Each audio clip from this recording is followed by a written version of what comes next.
For this lesson, I'm going to take you all the way through the arpeggio section of the guitar solo from Ride the Lightning. And there's a lot of reasons why I'm teaching this lesson in particular. You'll notice that I don't have any other song lessons on my channel as of yet. But this solo is going to give you a lot to work with. Not just the technique, not just playing it and practicing it and giving you something to warm up with, but also the application of everything you're going to learn here. I really like learning solos that are going to give you something that you can take to other solos or to take to other styles as well. And I think this solo is chock full of excellent stuff to practice. So basically, we'll start off by learning the entire arpeggio section. I'll also talk to you about some of the technique as well on how to play these parts. And then after that, I'm going to talk a little bit about using these tricks and moves elsewhere in your guitar playing. Okay? So let's get right into it. We're going to start off with an A minor arpeggio, and we're only going to do it on the first two strings. It's going to look like this. We're going to use these notes: 12 on the first string, 8 on the first string, and 10 on the second string. The way I'm actually going to perform these three notes is like this. I'll do an upstroke with my pick, and then a pull off to my first finger. Then I'm going to do a downstroke on the second string and a downstroke on the first string. That's very important, that picking pattern. The way I'm playing this is called economy picking. I'm going to be doing an up, a pull off, and two downs. Up, down, down, up, down, down, up, down, down, up, down, down, up, and so on and so on, all right? That's going to be the majority of your practice, is getting good at those four notes. Just that little picking pattern and combining those two downs into one, it takes a lot of work. One of the problems you might run into as you're doing this is that you'll see that as you play this note on the second string and take your finger off, a lot of times what happens is you get a pull off on accident to the open string. So you'll see I'm just barely muting the second string all with my first finger there. I've got it just barely rubbing up against the second string as like a safety net. So just in case I accidentally do a pull off and didn't mean to, you won't hear it ringing out because my first finger's muting it. So that's really what you're going to start off practicing, is just the pattern on really any shape, but we'll do the A minor shape today, just doing 1 E and a 2 E and a 3 E and a 4 E and a. Once you've got that under control, start adding in your next arpeggio, which is going to be G major. It looks like this: 10th fret, 7th fret, 8th fret. We'll do the exact same picking pattern, and we'll do it 4 times as before. From there, all we have to do is put our first finger down a fret, and now we're in G minor, and we do the same thing. And then our last arpeggio is probably going to be the trickiest one here for us. It's going to be an A major. We've got 9th fret, 5th fret, and 5th fret. All right? And these two 5th frets right here pose a problem, because if I just squash my finger there, if I just bar it, then they'll ring into one another. And I don't want that sound. I don't want to hear that. And Kirk Hammet didn't want to hear that either. That's why he doesn't just squash it there. You'll have to learn how to pivot your finger back and forth just like this. And that way those notes don't ring into each other like this. All right, so same thing: 1 E and a 2 E and a 3 E and a 4 E and a. So if we put it all together, here's what we have.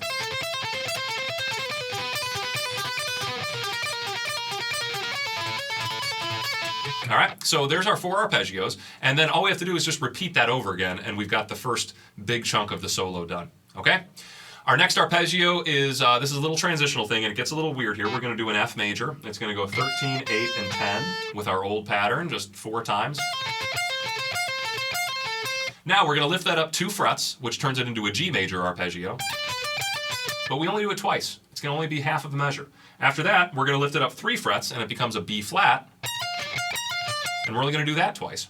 So the last measure is half G, half B flat. All right, so a full measure of F,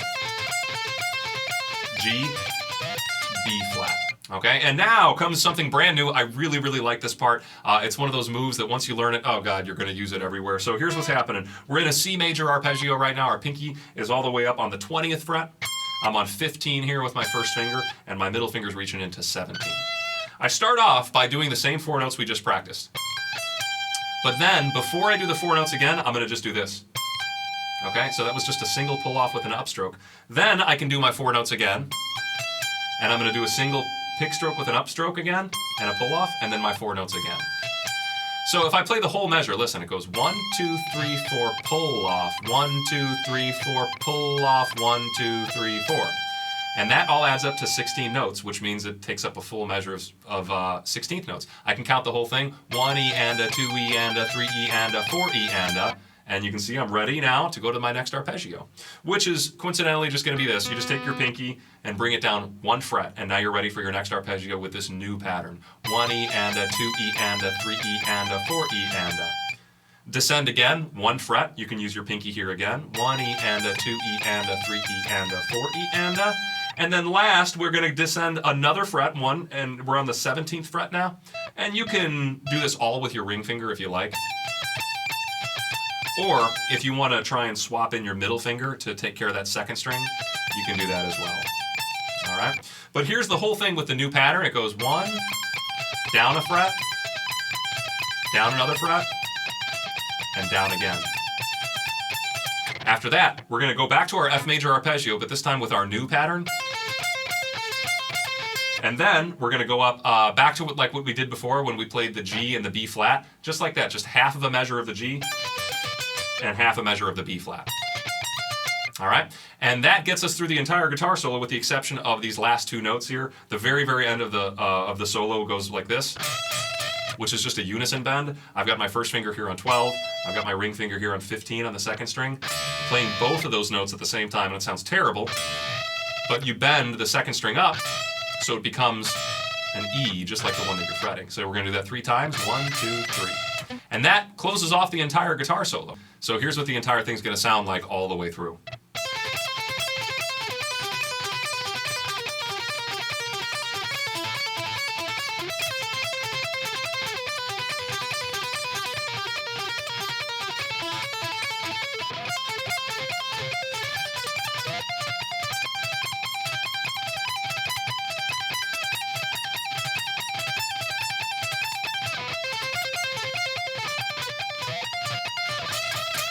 All right, and that's the entire lead. So a little bit about applying these things that we just learned here from this guitar solo. Well, any scale you're in, you have access to this new move of 1 E and a 2 E and a 3 E and a 4 E and a with the upstroke and the 2 downstrokes. I don't care what strings are on. I mean, let's think about if we're in pentatonic minor, for example, and I work my way all the way up to the first 2 strings, then we could obviously just do the up, down, down, up, down, down, up, down, down, up. Or the other pattern, the one that took up the full measure. And I can also apply that to different strings of the pentatonic. So what if I start on the second string?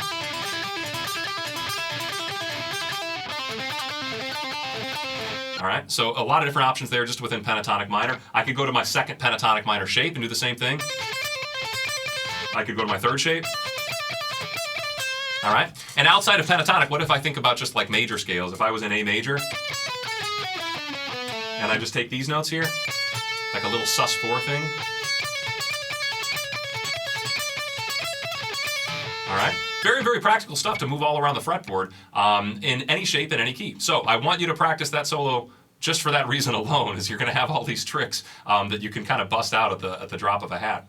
Also, I do want you to spend a little time thinking about how Kirk Hammett wrote this. I'm assuming Kirk Hammett wrote this arpeggio section. It could have been Cliff Burton. It's kind of classical chord progression, and it's got some strange harmony to it. But really what's happening is over the C power chord, Kirk Hammett is playing an A minor arpeggio. So if you think about that, I mean, most guitar players, I would think, most elementary guitar players would, think C power chord, okay, C arpeggio. No, he's playing a C power chord, and there's an A minor arpeggio over the top of it. So that makes this kind of an A minor / C chord. Our next power chord is a B, and at the same time, Kirk Hammett's playing a G major. So you could think of that as a G / B chord. Then we have a B flat power chord with a G minor arpeggio being played. So that would be like G minor / B flat. And then last we have an A power chord with an A major arpeggio, which isn't interesting or unexpected. It works perfectly in this chord progression.